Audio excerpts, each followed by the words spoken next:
네, 안녕하세요. 한 주간 더 평안하셨습니까? 오늘도 수요 성경 공부 소규리문답 참여에 대해서 공부하도록 하겠습니다. 참여란 무엇입니까? 참여에는 두 부분이 있습니다. 첫째, 우리의 죄를 고백합니다. 둘째, 사죄, 즉 하나님으로부터 용서하심을 받으며 의심하지 않고 우리의 죄가 하늘에 계신 하나님 앞에 용서받는다는 것을 확실히 믿습니다. 우리는 무슨 죄를 고백해야 합니까? 하나님 앞에서 우리는 모든 죄를 인정해야 합니다. 주기도문으로 기도하듯이 심지어는 우리가 의식하지 못한 죄에 대해서도 인정해야 합니다. 그러나 하나님 앞에서 우리는 단지 우리가 알고 있는 마음으로 느끼는 죄들을 고백합니다. 어떤 죄들입니까? 십계명에 따라 자신의 삶을 생각해 보십시오. 당신은 아버지, 어머니, 아들, 딸, 남편, 아내 혹은 일꾼입니까? 불순종하고 불신하고 게을렀습니까? 성급하고 무리하고 쉽게 다투었습니까? 말과 행동으로 다른 사람들을 아프게 했습니까? 훔치거나 태만하거나 낭비하거나 해로운 일을 했습니까? 중심 생각, 사람들이 죄를 다루는 방법들은 무엇이며 그들의 삶에 어떤 결과를 만들어냅니까? 매일의 삶에서 책임과 잘못된 행위들을 바라볼 때 크리스찬의 삶은 참회의 삶입니다. 그러나 절망하지 않는 이유는 그리스도를 위해 하나님께서 그 종도를 통해 주시는 죄 용서에 대한 확신 때문입니다. 사무엘하 11장 1절에서 12장 15절, 다윗이 자신의 간음죄를 어떻게 해결하려 했습니까? 다윗이 어떻게 자신의 죄를 참여하게 되었습니까? 나단이 한 사죄의 말은 무엇입니까? 이 말씀은 다윗의 범죄, 즉 그의 간음죄와 살인죄에 대하여 증거하고 있습니다. 성경은 진실한 증거들의 책입니다. 성경은 옛시대의 믿음의 사람들의 좋은 면뿐만 아니라 그들의 실수와 범죄에 대해서도 증거하고 있습니다. 1절, 해가 돌아와서 왕들의 출전할 때가 되매 다윗이 요압과 그 신복과 온 이스라엘 군대를 보내니 저희가 암몬 자손을 멸하고 람바를 에워쌌고 다윗은 예루살렘에 그대로 있으니라. 해가 돌아왔어 라는 말은 봄이 왔어 라는 뜻입니다. 다윗이 범죄한 때는 이스라엘 군대가 전쟁 중이었습니다.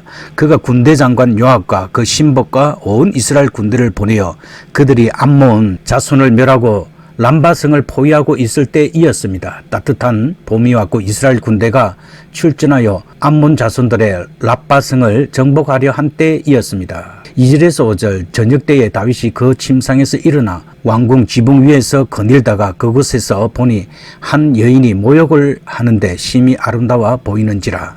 다윗이 보내어 그 여인을 알아보게 하였더니 고하되 그는 엘리암의 딸이요 햇사람 우리아의 아내 바세바가 아니니까. 다윗이 사자를 보내어 저를 자기에게로 데려오게 하고 저가 그 부정함을 깨끗게 하였으므로 더불어 동침하며 저가 자기 집으로 돌아가니라.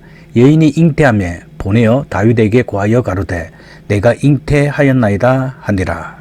다윗은 낮잠을 자고 일어난 것 같습니다. 전쟁 중인 때에 그가 낮잠을 잔 것은 왕으로서 충실한 생활이 아니었습니다. 다윗의 범죄는 보는 데서 시작이 되었고 그 다음 알아보게 하였고 그 다음 데려오게 하였고 그 다음 더불어 동침하였습니다. 하와는 선악과를 본 적 따먹을 마음이 생겼습니다. 여자를 보고 음욕을 품으면 마음이 이미 가늠한 것입니다.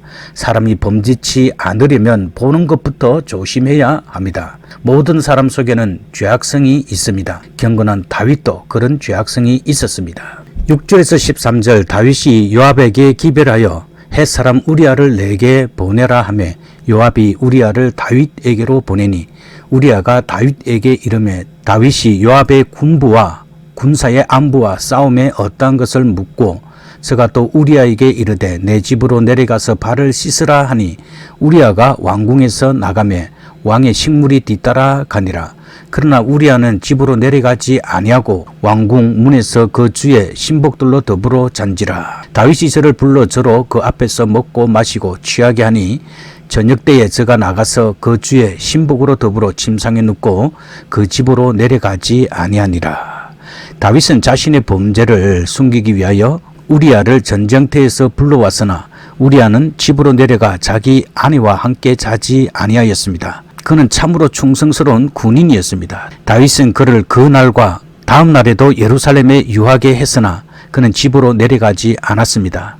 자신의 간음죄를 감추려는 다윗의 계획은 실패하였습니다.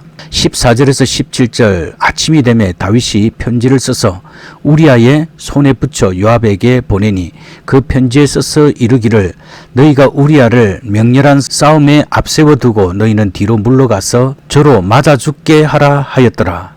요압이 그 성을 살펴 용사들에 있는 줄을 아는 곳에 우리아를 두니 성 사람들이 나와서 요압으로 더불어 싸울 때에 다윗의 신복 중 몇 사람이 엎드러지고 햇사람 우리아도 죽으니라. 아침이 되자 다윗은 한 무슨 편지를 요압에게 써서 우리아의 손에 보내었습니다. 그것은 우리아를 앞세워 죽게 하라는 지시를 담은 것이었습니다. 다윗은 자신의 죄를 숨기려다가 충실한 신하 우리아를 고의적으로 죽게 하는 사악한 살인죄까지 범하였습니다. 그는 한 가지 죄를 감추려다가 더 큰 죄를 지은 것입니다. 그것도 단순한 살인이 아니고 충성된 신하를 고의적으로 죽게 한 참으로 악한 살인이었습니다. 26절에서 27절 우리아의 처가 그 남편 우리아의 죽었음을 듣고 호곡하니라. 그 장사를 마침에 다윗이 보내어 저를 궁으로 데려오니 저가 그 처가 되어 아들을 낳으니라. 다윗의 소위가 여호와 보시기에 악하였더라. 12장 나단 선지자를 통한 책망. 1절에서 4절 여호와께서 나단을 다윗에게 보내시니 와서 저에게 이르되 한 성에 두 사람이 있는데 하나는 부하고 하나는 가난하니 그 부한 자는 양과 소가 심이 많으나 가난한 자는 아무것도 없고 자기가 사서 기르는 작은 암양 새끼 하나뿐이라. 그 암양 새끼는 저와 저의 자식과 함께 있어 자라매 저의 먹는 것을 먹으며 저의 잔에서 마시며 저의 품에 누움으로 저에게는 딸처럼 되었거늘 어떤 행인이 그 부자에게 오매 부자가 자기 양과 소를 아껴 자기에게 온 행인을 위하여 잡지 아니하고 가난한 사람의 양새끼를 빼앗아다가 자기에게 온 사람을 위하여 잡았나이다. 범죄한 다윗에게 하나님께서는 선지자 나단을 보내셨습니다. 그것은 하나님의 은혜이었습니다. 하나님께서는 범죄한 다윗을 내버려 두지 않으셨고 나단을 보내어 그의 죄를 깨우치셨고 그로 회개하도록 도우셨습니다. 5절에서 6절 다윗이 그 사람을 크게 노하여 나단에게 이르되 여호와의 사심을 가리켜 맹세하노니 이 일을 행한 사람은 마땅히 죽을 자라. 제가 불쌍히 여기지 않고 이 일을 행하였으니 그 양새끼를 4배나 갚아주어야 하리라. 사람은 자기의 잘못에 대해서는 관대하고 무디지만 남의 잘못에 대해서는 날카롭고 분명하게 보는 경향이 있습니다. 다윗은 그런 사람은 죽어야 마땅하며 그가 빼앗은 양은 4배나 갚아주어야 마땅하다고 옳게 판단하였습니다. 세상에 그런 나쁜 사람이 또 어디 있는가? 라고 다윗은 생각하였습니다. 7절에서 9절 나단이 다윗에게 이르되 당신이 그 사람이라. 이스라엘의 하나님 여호와께서 이처럼 이르시기를 내가 너로 이스라엘 왕을 삼기 위하여 내게 기름을 붓고 너를 사울의 손에서 구원하고 내 주인의 집을 내게 주고 내 주인의 처들을 내 품에 두고 이스라엘과 유다 족속을 내게 맡겼느니라. 만일 그것이 부족하였을 것 같으면 내가 내게 이것저것을 더 주었으리라. 그러한데 어찌하여 내가 여호와의 말씀을 업신여기고 나 보기에 악을 행하였느뇨. 내가 칼로 햇사람 우리아를 죽이되 암몬 사람의 칼로 죽이고 그 처를 빼앗아 내 처를 삼았도다. 나단은 다윗에게 당신이 그 사람이라고 말했습니다. 나단은 참으로 충성되고 용기 있는 선지자이었습니다. 바른 판단을 못하거나 바른 판단을 해도 바른 말을 못하는 목사들이 많은 것 같습니다. 사람들의 기분이나 맞추려는 아청군들과 거짓 교사들이 세상에는 많은 것 같습니다. 그러나 나단은 하나님의 충성되고 용기 있는 선지자이었습니다. 하나님께서는 다윗의 행위를 하나님의 말씀을 업신여긴 것이며 하나님 보시기에 악한 일임을 지적하셨습니다. 죄란 하나님의 계명을 업신여기고 하나님의 인격과 권위를 모독한 악한 일입니다. 10절에서 12절 이제 내가 나를 업신여기고 햇사람 우리아의 처를 빼앗아 내 처를 삼았은즉 칼이 내 집에 영영이 떠나지 아니하리라 하셨고 여호와께서 또 이처럼 이르시기를 내가 내 집에 재화를 일으키고 내가 내 처들을 가져 내 눈 앞에서 다른 사람에게 주리니 그 사람이 내 처로 더불어 백주에 즉 대낮에 동침하리라. 너는 엄밀히 행하였으나 나는 이스라엘 무리 앞에 백주의 이 일을 행하리라 하셨나이다. 나단은 다윗에게 죄에 대한 하나님의 징벌을 선언하였습니다. 하나님의 징벌은 첫 번째, 칼이 내 집을 영영히 떠나지 아니하리라는 것입니다. 다윗의 집에는 형제간에 서로 죽임과 부자간에 서로 죽임이 있을 것입니다. 둘째, 다른 사람이 대낮에 내 처들을 범하리라는 것입니다. 다윗은 후에 그런 고통스러운 일을 당하게 될 것입니다. 13절에서 15절, 다윗이 나단에게 이르되 내가 여호와께 범죄하였노라 하매 나단이 다윗에게 대답하되 여호와께서도 당신의 죄를 사하셨나니 당신이 죽지 아니하려니와 이 일로 인하여 여호와의 원수로 크게 해방할 거리를 얻게 하였으니 당신의 낳은 아이가 정령 죽으리이다 하고 나단이 자기 집으로 돌아가니라. 다윗은 즉시 나단에게 내가 여호와께 죄를 범하였노라고 말했습니다. 다윗은 자기의 잘못을 숨기거나 변명하지 않았습니다.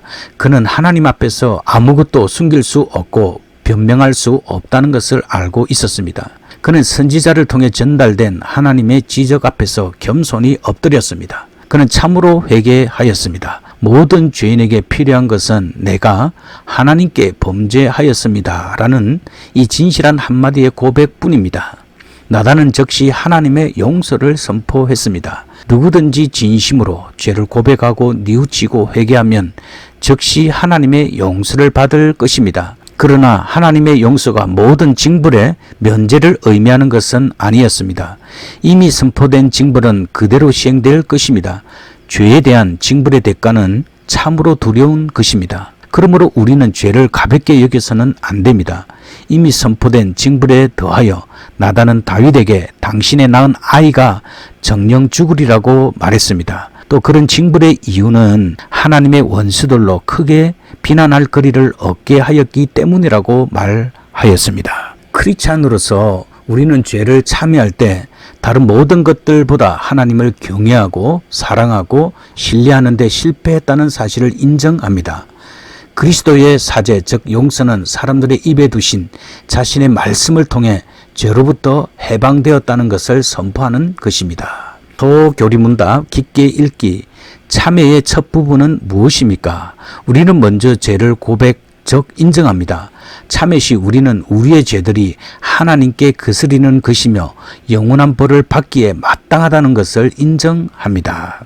시편 32편 3절에서 5절 내가 토설치 아니할 때에 종일 신음함으로 내 뼈가 쇠하였도다. 주의 손이 주야로 나를 누르시오니 내 진액 즉 기력이 화하여 여름 가물에 마름같이 되었나이다. 셀라. 내가 이르기를 내 허물을 여호와께 자복하리라 하고 주께 내 죄를 아뢰고 내 죄악을 숨기지 아니하였더니 곧 주께서 내 죄의 악을 사하셨나이다. 셀라. 다윗은 자신에 대해 잠잠했을 때, 즉 자신의 죄를 고백하지 않았을 때에 심적 고통을 증거하고 있습니다. 그때 그는 병든 자와 같이 종일 신음하였고 뼈까지 쇠하는 고통을 당했습니다. 하나님의 손은 밤낮으로 그를 누르셨고 그의 기력은 변하여 여름 가물에 메마름같이 되었습니다.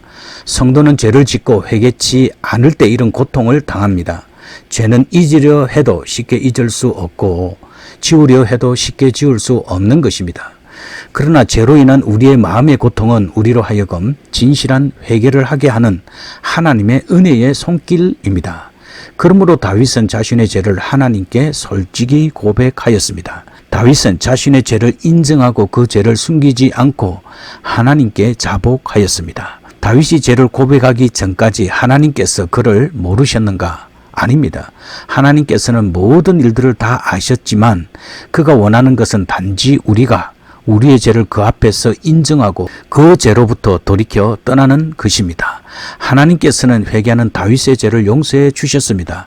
하나님께서는 우리가 우리 죄를 인정하고 고백하고 그것을 떠나기로 결심할 때 우리의 죄를 다 용서해 주십니다. 시편 51편 1절에서 4절은 다윗이 밧세바와 동침한 후 선지자 나단의 지적을 받고 회개하며 죄 사함을 간구하는 내용입니다. 1절에서 2절 하나님이여 주의 인자를 좇아 나를 긍휼히 여기시며 주의 많은 자비를 좇아 내 죄가를 도말하소서. 나의 죄악을 맑게 씻기시며 나의 죄를 깨끗이 제하소서. 다윗은 하나님의 긍휼에 근거하여 죄사함을 간구하였습니다. 사람의 죄사함은 오직 하나님의 긍휼에 근거합니다. 하나님의 공의는 진노를 일으키지만 그의 긍휼은 죄사함을 가능하게 합니다. 다윗은 하나님께서 그의 죄악을 맑게 씻기시기를 간구하였습니다. 죄는 더러운 때와 같습니다. 몸이 더러울 때 깨끗이 씻듯이 죄는 깨끗이 맑게 씻음 받아야 합니다. 3절에서 4절 대전하는 내 죄가를 아오니 내 죄가 항상 내 앞에 있나이다. 내가 주께만 범죄하여 주의 목전에 악을 행하여 사오니 주께서 말씀하실 때에 의로우시다 하고 판단하실 때에 순전하시다 하리이다. 다윗이 죄 씻음을 간구한 까닭은 그가 자신의 죄를 알고 그의 죄가 항상 그 앞에 있었기 때문입니다. 사람은 죄에 대한 깨달음이 있어서 그것을 부끄럽고 고통스럽게 생각할 때 회개할 수 있습니다. 다윗은 자신의 죄가 하나님께 범죄한 죄임을 고백하였습니다. 다윗은 그가 바세바와 그 남편 우리아에게 잘못한 것이 단지 사람에게만 잘못한 것이 아니고 하나님께 잘못한 것임을 인식하며 고백하였습니다. 성경은 죄가 단지 인간관계의 문제이지만 또 하나님께 대한 죄임을 말하고 있습니다. 요셉은 그와 동침하기를 청하는 보디발의 아내에게 내가 어찌 이 큰 악을 행하여 하나님께 덕죄하리이까 라고 말하였습니다. 율법을 주신 이가 하나님이시기 때문에 율법을 범한 죄는 그 하나님의 속성을 침해하고 그의 권위를 손상시킨 악입니다. 여기에 죄의 심각성이 있습니다. 부모를 공경하고 살인하지 말고 간음하지 말고 도적질하지 말고 거짓 증거하지 말라는 율법을 어긴 것은 바로 하나님 앞에 죄를 짓는 것입니다. 다윗은 또 자신의 죄를 판단하시는 하나님의 의로우심을 고백합니다. 율법을 주신 하나님께서는 공의로 세상을 심판하십니다. 하나님 앞에 어떤 죄를 고백해야 합니까? 우리는 우리 모든 죄를 고백해야 합니다. 우리가 예수님께서 가르쳐 주신 대로 우리의 죄를 사하여 주옵시고 라고 기도할 때 우리는 모든 죄들, 아는 죄와 모르는 죄, 의도적인 죄와 의도적이지 아닌 죄들을 고백합니다. 이 강구에서 크리스찬들은 우리의 모든 삶이 참회의 삶이라는 것을 기억합니다. 요한일서 1장 8절에서 9절 만일 우리가 죄 없다 하면 스스로 속이고 또 진리가 우리 속에 있지 아니할 것이요 만일 우리가 우리 죄를 자백하면 저는 미쁘시고 의로우사 우리 죄를 사하시며 모든 불의에서 우리를 깨끗게 하실 것이요 만일 우리가 범죄하지 아니하였다 하면 하나님을 거짓말하는 자로 만드는 것이니 또한 그의 말씀이 우리 속에 있지 아니하니라. 사람은 누구나 다 죄인이며 또 구원받은 성도들 속에도 죄악성이 있기 때문에 만일 누가 자신이 죄가 없다고 말한다면 그는 자신을 속이는 자요 진리가 그 속에 있지 않는 자일 것입니다. 우리가 하나님의 진리의 세계에 들어온 것은 우리의 죄를 인정하고 뉘우치고 버리기를 결심함으로써입니다. 우리는 하나님께서 우리를 지켜주시지 않으면 언제든지 죄에 떨어질 수밖에 없고 또 종종 떨어졌던 존재라는 것을 겸손하게 솔직하게 인정하여야 합니다. 신자는 우리의 죄를 인정하고 고백함으로써 빛, 즉 진리의 삶을 유지해야 합니다. 죄의 인정과 고백은 진실함으로서만 가능하며 우리는 죄의 고백과 죄 씻음을 통해 의롭고 거룩한 삶을 유지할 수 있습니다. 하나님께서는 우리가 우리 죄를 인정하고 그 앞에 고백하는 것을 원하십니다. 만일 우리가 우리 죄를 고백한다면 그는 약속에 신실하시고 의로우시기 때문에 우리의 죄를 사하시고 모든 불의에서 우리를 깨끗하게 하실 것입니다. 시편 19편 12절 자기 허물을 능히 깨달을 자 누구리요 나를 숨은 허물에서 벗어나게 하소서. 허물은 실수로 범하는 죄, 부지 중에 범하는 죄를 말합니다. 우리는 양심에 자책할 것이 없는 최선의 신앙생활을 하여야 합니다. 그러나 영적으로 어린 자들에게는 실수로 범하는 죄들이 적지 않으며 사람들은 무지하여 자기 실수를 잘 깨닫지도 못합니다. 사람은 하나님의 말씀을 통해 또 기도 중에 성령의 깨닫게 하심으로 그리고 친구의 충고를 통해 자신의 부족과 실수를 깨달을 수 있습니다. 어린아이는 부모의 책망과 징계를 통해 온전케 됩니다. 우리는 숨은 허물에서 벗어나야 합니다. 벗어난다는 말은 깨끗게 된다는 뜻입니다. 숨은 죄도 죄입니다. 그러므로 숨은 죄도 깨닫고 버림으로 깨끗함을 얻어야 합니다. 우리는 숨겨진 죄가 하나도 없도록 하나님께 고백하며 깨끗한 삶을 살아야 합니다. 예레미야 17장 9절 만물보다 거짓되고 심히 부패한 것은 마음이라. 사람의 마음은 영혼의 활동이며 지식과 감정과 의지의 세 요소를 가집니다. 사람의 죄악된 말과 행위들은 마음의 부패에 기인합니다. 사람은 지식이 부패하였습니다. 사람은 하나님을 알지 못하고 그의 계명과 뜻에 대한 지식과 깨달음이 없고 도리어 헛된 것을 섬기며 거기에 가치를 두고 삽니다. 사람의 감정도 부패하였습니다. 사람은 자기 감정을 다스리지 못할 때가 많고 난폭하고 격한 감정, 미움, 염려, 불안 등의 감정 장애를 가진 자들도 많습니다. 또 사람은 의지도 부패하였습니다. 사람은 바르고 선한 일을 알아도 그것을 행할 힘이 부족하고 우유부단하고 때로는 완고하고 또 죄악된 습관에 굴복합니다. 우리 이웃들 앞에 고백해야 할 죄들은 무엇입니까? 우리가 이웃들에 대하여 지은 죄들은 이웃에게 고백해야 합니다. 우리는 이웃에게 해를 끼친 죄를 알고 그들의 용서와 화해를 구해야 합니다. 야고보서 5장 16절 이러므로 너희 죄를 서로 고하며 병낫기를 위하여 서로 기도하라. 의인의 간구는 역사하는 힘이 많으니라. 병낫기를 위해 기도할 때에 우리는 먼저 자신의 끓이끼는 죄악들을 하나님께 고백해야 합니다. 그러는 우리는 병낫기를 위해 기도해야 합니다. 죄의 고백은 때때로 공개적일 때 하나님께 영광이 되고 다른 이들에게 유익이 되고 자신에게도 유익이 됩니다. 의인의 간구는 역사하는 힘이 많습니다.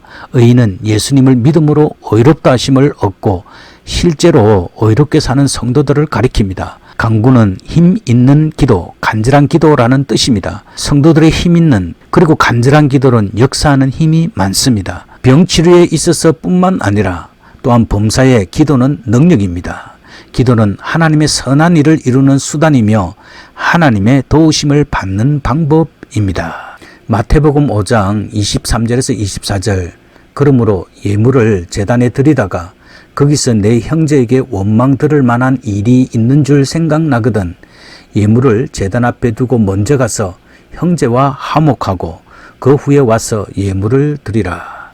주님께서는 하나님께 경배하고 예물을 드리는 것보다 형제에게 원망 들을 만한 일을 먼저 해결하는 것이 중요하고 그 후에 하나님께 예물을 드리라고 교훈하셨습니다.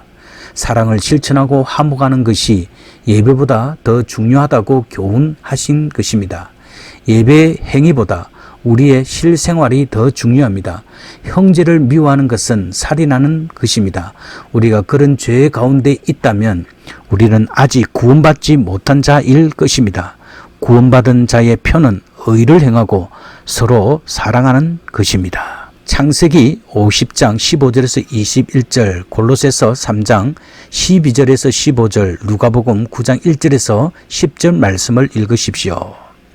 창세기 50장 15절에서 21절, 15절에서 18절, 요셉의 형제들이 그 아비가 죽었음을 보고 말하되 요셉이 혹시 우리를 미워하여 우리가 그에게 행한 모든 악을 다 갚지나 아니할까 하고 요셉에게 말을 전하여 가로되 당신의 아버지가 돌아가시기 전에 명하여 이르시기를 너희는 이같이 요셉에게 이르라. 내 형들이 내게 악을 행하였을지라도 이제 바라건대 그 허물과 죄를 용서하라 하셨다 하라 하셨나니 당신의 아버지의 하나님의 종들의 죄를 이제 용서하소서 하매 요셉이 그 말을 들었을 때에 울었더라. 그 형들이 또 친히 와서 요셉의 앞에 엎드려 가로되 우리는 당신의 종이니이다. 19절에서 21절 요셉이 그들에게 이르되 두려움 마소서. 내가 하나님을 대신하리이까. 당신들은 나를 해하려 하였으나 하나님은 그것을 선으로 바꾸사 오늘날과 같이 만민의 생명을 구원하게 하시려 하셨나니 당신들은 두려워 마소서. 내가 당신들과 당신들의 자녀들을 기르리다 하고 그들을 간곡한 말로 위로하였더라. 요셉의 형들은 요셉 앞에 무릎을 꿇고 진심으로 자신들의 잘못을 뉘우쳤습니다. 그리고 요셉은 그 형들의 잘못을 묻지 않고 용서하는 것을 볼 수 있습니다. 바로 이것이 우리 그리스도인들의 삶의 모범을 보여주는 귀한 예가 됩니다. 골로새서 3장 12절에서 15절 그러므로 너희는 하나님의 택하신 거룩하고 사랑하신 자처럼 긍휼과 자비와 겸손과 온유와 오래 참음으로 옷 입고 누가 네게 혐의 즉 비난한 일이 있거든 서로 용납하여 피차 용서하되 주께서 너희를 용서하신 것과 같이 너희도 그리하고 이 모든 것 위에 사랑을 더하라. 이는 온전하게 매는 띠니라. 그리스도의 평강이 너희 마음을 주장하게 하라. 평강을 위하여 너희가 한 몸으로 부르심을 받았나니 또한 너희는 감사하는 자가 되라. 누가복음 19장 1절에서 10절 예수께서 여리고로 들어 지나가시더라. 삭개오라 이름하는 자가 있으니 세리장이요 또한 부자라. 저가 예수께서 어떤 사람인가 하여 보고자 하되 키가 작고 사람이 많아 할 수 없어 앞으로 달려가 보기 위하여 뽕나무에 올라가니 이는 예수께서 그리로 지나가시게 되미르라. 예수께서 그곳에 이르사 우러러 보시고 이르시되 삭개오야 속히 내려오라. 내가 오늘 내 집에 유하여야 하겠다 하시니 급히 내려와 절구하며 영접하거늘 무사람이 보고 수군거려 가로되 저가 죄인의 집에 유하러 들어갔도다 하더라. 삭개오가 서서 주께 여짜오되 주여 보시옵소서. 내 소유의 절반을 가난한 자들에게 주게사오며 만일 이것을 토색한 일이 있으면 4배나 갚겠나이다. 예수께서 이르시되 오늘 구원이 이 집에 이르렀으니 이 사람도 아브라함의 자손이미로다. 인자에 온 것은 잃어버린 자를 찾아 구원하려 함이니라. 이 얼마나 아름다운 이야기입니까? 삭개오가 진심으로 하나님 앞에 죄를 회개하고 그 회개의 표시로서 자기 소유를 나누어 줌으로 회개에 합당한 열매를 맺는 것을 볼 수 있습니다. 그러자 예수님께서는 구원이 이 집에 이르렀다고 이 사람도 아브라함의 자손이라고 말씀해 주셨습니다. 우리들의 죄들과 그것들로 인한 결과들로 우리의 삶이 혼자 감당하기 힘들다면 목사에게 가서 개인적인 참여와 사죄를 받을 기회가 가질 수 있도록 하여야 합니다. 참조 목사 앞에서 개인적인 참여는 용서를 받기 위한 성경적 조건은 아닙니다. 그러나 경시되거나 무시될 수 없는 소중한 선물입니다. 여기 한 고통받는 죄인에게 개인적으로 사죄함을 들을 수 있는 기회가 주어졌기 때문입니다. 신성한 예배에서 우리는 우리 죄들에 대한 일반적인 고백을 하고 주 예수 그리스도를 대신한 목사로부터 그리스도의 사죄하심을 확증할 말씀을 받습니다. 목사는 참여한 사람에게 무엇을 해야 합니까? 우리의 죄를 고백한 후 목사로부터 그리스도의 사죄의 말씀을 받습니다. 그것으로서 우리의 죄들이 모두 완전히 하나님 앞에서 용서함을 받습니다. 고린도후서 5장 18절 모든 것이 하나님께로서 났으니 저가 그리스도로 말미암아 우리를 자기와 화목하게 하시고 또 우리에게 화목하게 하는 직책을 주셨으니 우리의 구원은 오직 하나님의 긍휼과 은혜로 인한 것입니다. 구원은 화목의 사건입니다. 하나님께서 우리를 구원하신 것은 다른 말로 그가 그리스도로 말미암아 우리를 자기와 화목하게 하신 것입니다. 그 화목은 하나님과 화목을 말합니다. 우리의 죄는 우리가 하나님을 원수되게 만들었으나 예수 그리스도께서 우리를 위하여 죽으심으로 하나님과 원수되었던 관계가 친근한 관계로 회복이 되었습니다. 하나님께서는 바울 일행을 자기와 화목하게 하셨을 뿐만 아니라 또한 그들에게 화목게 하는 직책을 주셨다고 말하고 있습니다. 즉 사도의 직분은 즉 목사의 직분은 화목하게 하는 직분입니다. 오늘날 목사들과 전도자들의 직분은 화목게 하는 직분입니다. 죄로 인하여 하나님과 원수되었던 죄인들을 예수 그리스도의 대속의 복음으로 하나님과 화목하게 하는 직분인 것입니다. 오늘날 교회의 목사의 직분 중에 가장 중요한 직분이 죄 지은 사람들이 예수 그리스도의 이름으로 용서받았다는 이 용서의 복음을 전거하여야 하는 것입니다. 따라서 주일날 예배는 바로 여기에 초점을 맞춰야 하는 것입니다. 목사는 주일날 죄인과 하나님을 만나게 하는, 화목해 하는 이 직책을 신실하게 잘 준행하여야 하는 것입니다. 누가복음 7장 36절에서 50절, 참여하는 여인을 용서하신 예수님에 대해 읽으십시오. 한 바리새인이 예수께 와서 함께 잡수시기를 청하니 이에 바리새인의 집에 들어가 앉으셨을 때에 그 동네에 죄인인 한 여자가 있어 예수께서 바리새인의 집에 앉으셨음을 알고 향유 담은 옥합을 가지고 와서 예수의 뒤로 그 발 곁에 서서 울며 눈물로 그 발을 적시고 자기 머리털로 씻고 그 발에 입 맞추고 향유를 부으니 예수를 청한 바리새인이 이것을 보고 마음에 이르되 이 사람이 만일 선지자였다면 자기를 만지는 이 여자가 누구며 어떠한 자 곧 죄인인 줄 알았으리라 하거늘 예수께서 대답하여 가라사대 시몬아 내가 내게 이를 말이 있다 하시니 저가 가로되 선생님 말씀하소서. 가라사대 빚주는 사람에게 빚진 자가 둘이 있어 하나는 500데나리온을 졌고 하나는 50데나리온을 졌는데 갚을 것이 없으므로 둘 다 탕감하여 주었으니 둘 중에 누가 저를 더 사랑하겠느냐. 시몬이 대답하여 가로되 제 생각에는 많이 탕감함을 받은 자니이다. 가라사대 내 판단이 옳다 하시고 여자를 돌아보시며 시몬에게 이르시되 이 여자를 보느냐. 내가 내 집에 들어오매 너는 내게 발 씻을 물도 주지 아니하였으되 이 여자는 눈물로 내 발을 적시고 그 머리털로 씻었으며 너는 내게 입 맞추지 아니하였으되 저가 내게 들어올 때부터 내 발에 입 맞추기를 그치지 아니하였으며 너는 내 머리에 감람유도 붓지 아니하였으되 저는 향유를 내 발에 부었느니라. 이러므로 내게 말하노니 저의 많은 죄가 사하여 졌도다. 이는 저의 사랑함이 많음이니라. 사함을 받은 일이 적은 자는 적게 사랑하느니라. 이에 여자에게 이르시되 내 죄사함을 얻었느니라 하시니 함께 앉은 자들이 속으로 생각하되 이가 누구이기에 죄도 사하는가 하더라.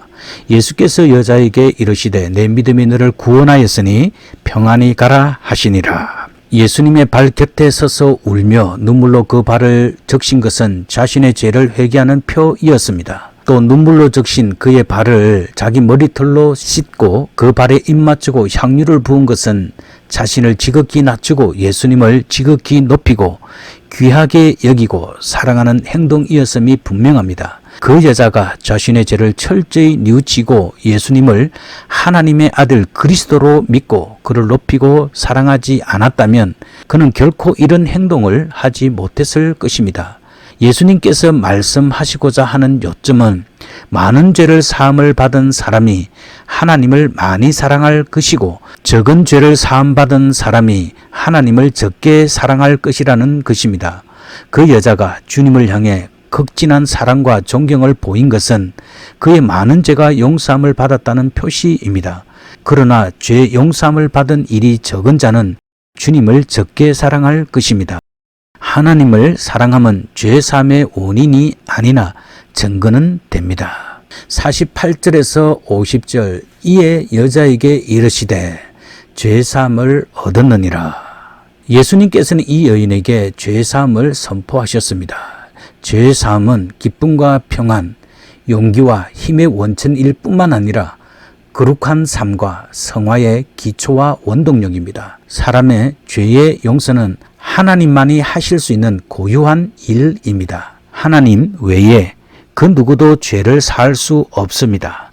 예수님께서는 죄를 사하는 권세를 가지고 계셨다는 사실은 바로 그가 하나님의 아들 곧 신성을 가진 구주이심을 증거하는 것입니다. 예수님께서는 그 여자에게 내 믿음이 너를 구원하였으니 평안히 가라고 말씀하셨습니다. 구원은 믿음을 통해 이루어집니다. 그 여자에게는 이런 믿음이 있었습니다. 이 믿음이 그로 하여금 구주 예수 그리스도 앞에 나와 회개와 감사의 많은 눈물을 흘리게 만들었고 자신을 낮추도록 하였고 하나님과 구주를 극진히 높이며 사랑하게 만들었습니다. 오늘도 성경 공부하시느라 수고 많이 하셨습니다.